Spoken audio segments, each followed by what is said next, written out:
Welcome to The Explainer. Today, we're going to break down how the AI company Anthropic is using its own tech to fuel some pretty incredible growth. All right, let's just start with a number. A huge number. $19 billion.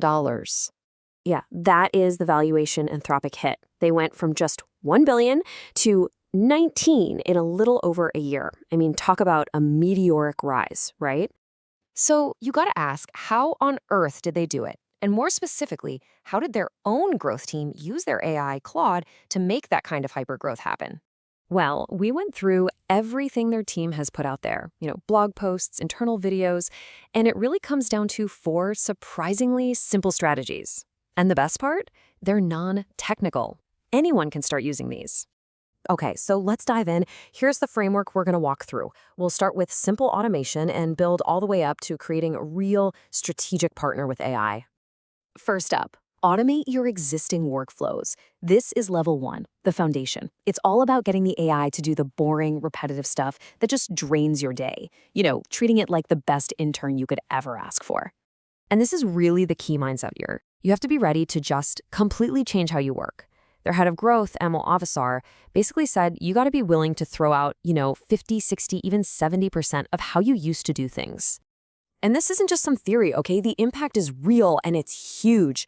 Get this. One of their growth leads built a tool that took a 30-minute ad creation task and cut it down to 30 seconds. That's insane.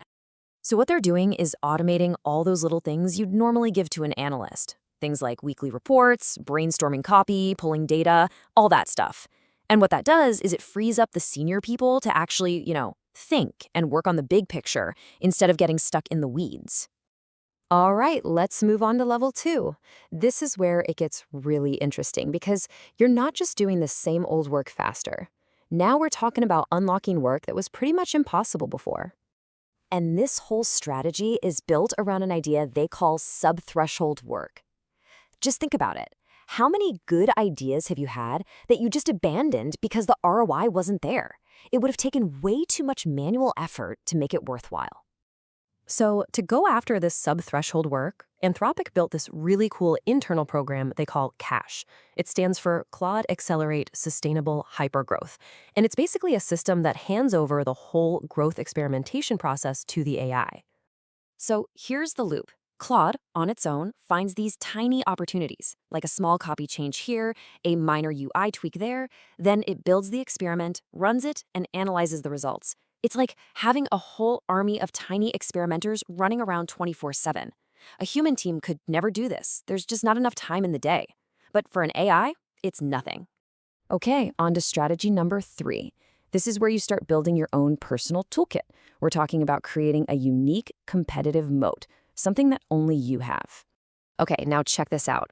We've got 2 people on the exact same team, right? One guy, Austin, builds a plugin so he can manage Google Ads budgets from his phone. The other guy, Amol, builds an AI clone of his own manager to get feedback on his work. Think about that. These tools are so specific to their jobs that they'd be useless to each other. And that's the whole point. And that really is the key takeaway here. The real magic happens when you build something that sounds hyper-specific, maybe even a little boring, but it solves your exact problem. It's not about building a one-size-fits-all tool. And that brings us to the 4th and final level. This is the ultimate goal, turning your AI from just a task doer into a real thought partner.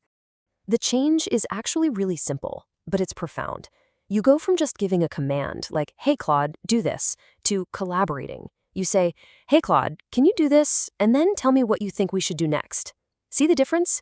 You're asking for its opinion, for strategy, not just for it to complete a task. I mean, think about this.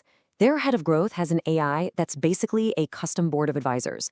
Every morning, it looks at dozens of charts for him, but it doesn't just show him the charts. It says, hey, this is concerning, or you should really pay attention to this insight right here. It's proactive.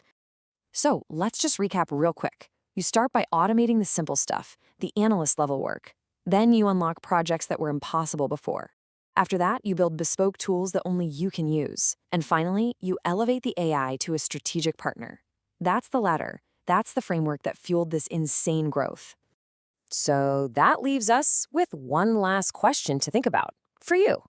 What work is currently below threshold for you?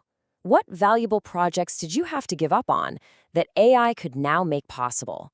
Because when the cost of trying something new gets close to zero, well, what's stopping you?